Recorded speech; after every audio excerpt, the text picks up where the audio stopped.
My life felt like it collapsed the moment I discovered my wife's betrayal. Despite the devastation, I had given her a chance to mend what we had, establishing firm boundaries in the hope that trust could be restored. But now, I find myself caught between two stark realities. Whether I should ease those rules or accept that trust, once broken, may never return. And that moving on could be the only path. A trusted friend was blunt when I confided in him. If I can't genuinely trust her again, divorce may be the only solution. I'm 30, she's 31, and we've shared 5 years of life together. The rupture began last year.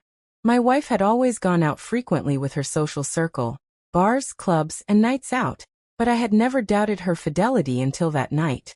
Typically, she'd return home by midnight, but that evening she stumbled in at 5 a.m., drunk, withdrawn, barely speaking.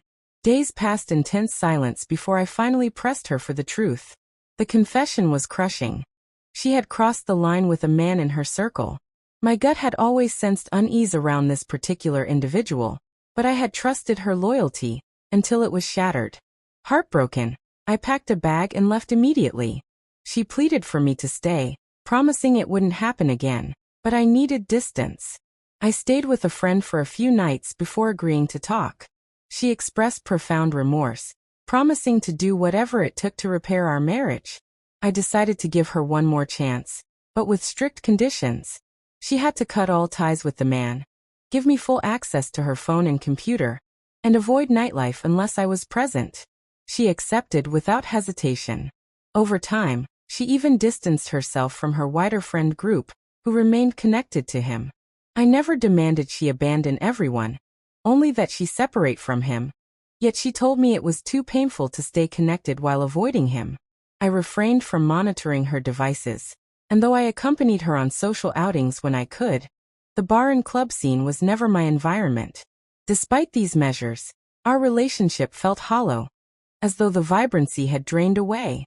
I considered loosening the rules, but the sting of betrayal still haunted me. During this period, I leaned on a friend for perspective. His advice was blunt. If trust cannot be restored, ending the marriage may be the only sane choice. His words lingered, challenging my desire to hold on. I still loved her, but the joy that had defined our union seemed gone. She claimed contentment in our life together. Yet the spark that had drawn me to her dimmed with each passing day. Reflecting back, life before the betrayal was vibrant. We thrived on shared adventures, hiking, camping, rock climbing, traveling locally and internationally. Date nights were sacred, and intimacy had been strong. Our only friction had been her passion for nightlife, which I never truly enjoyed. I had never demanded she sever ties with her friends. Only the man who betrayed my trust, yet his presence had forced her into isolation. She recently confided that her former friends criticized her refusal to maintain ties with him, excusing his behavior as inherent, and this isolation only deepened her sense of loss. Now our bond feels empty. We have gone on occasional hikes and dates, but these moments are rare. Physical intimacy has nearly vanished. She attempts to initiate, yet I find it impossible to engage.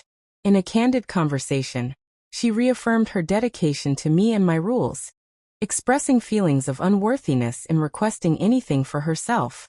She owns her mistake completely, acknowledging its consequences.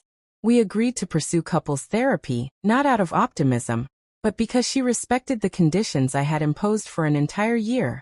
Deep down, I doubted I could ever fully trust her again. I also realized I had never truly explored why she had betrayed me, something I resolved to examine in therapy.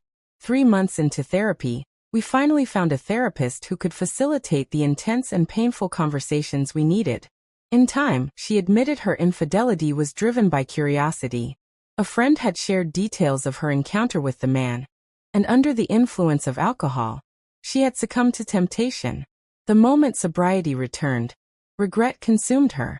Therapy revealed a truth I had not seen.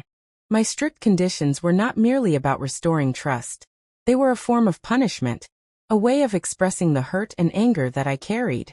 In one session, I admitted that her betrayal had realized my worst fear, the very man I had always been wary of.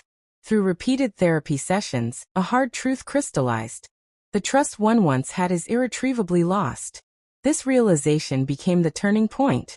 After long, painful reflection, we mutually decided to divorce. Financially, neither of us will face instability, and the absence of property or children simplifies our separation. It feels, in many ways, as though our marriage ended long before the decision to divorce.